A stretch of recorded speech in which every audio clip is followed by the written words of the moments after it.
Do you need anger management techniques that work in marriage? Nothing generates a quick and aggressive response from me more than a contemptuous response from my husband.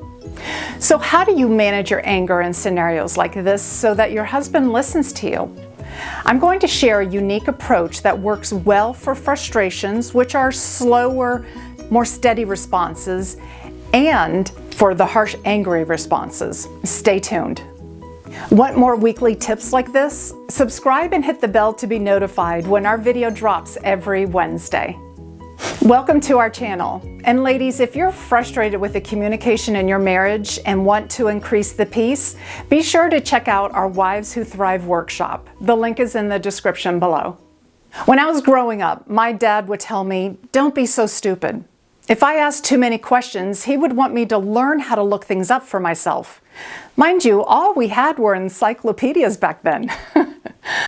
Mom, what's rocket fuel made of? Look it up, dear. Look it up, dear.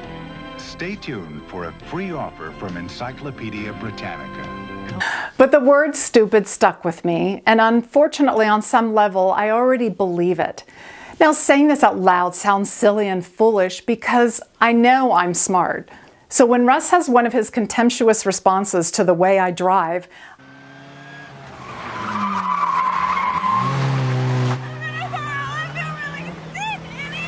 I quickly become frustrated, and depending on the day, downright angry. I'd like to say I hold my tongue every time until I've had time to cool down, but my anger gets the best of me sometimes. It's during these moments that it's best to not say anything.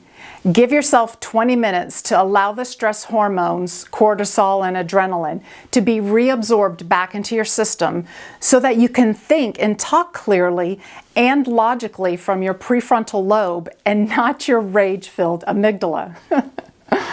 Comment below if you've ever been in a similar situation. So here's a communication technique that took me a while to implement, but it works wonders when it's done right. Once I'm calm, I would tell Russ I have something that is hard for me to share.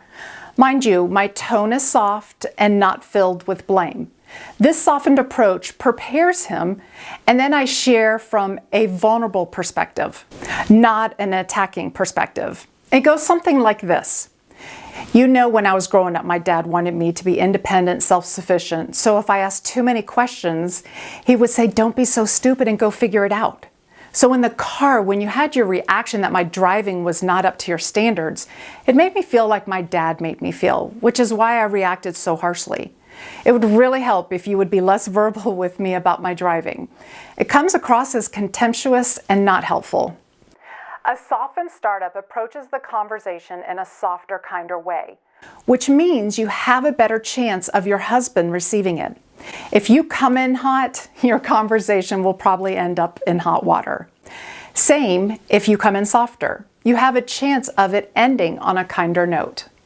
So if you want to understand more about this concept, schedule a call with me and see how the Wives Who Thrive workshop dives deeper into this topic. Part of the advantages of the workshop is we jump on a weekly live Zoom call, a place where you can get all of your questions answered, share your wins, and discuss situations. You'll also join like-minded wives who are being intentional in their marriage. Implement this technique and tell me how it went. Be sure to watch this next week's video on what lies underneath the anger. Subscribe and be sure to hit the bell so you'll be notified when the video is dropped. Thanks so much for watching.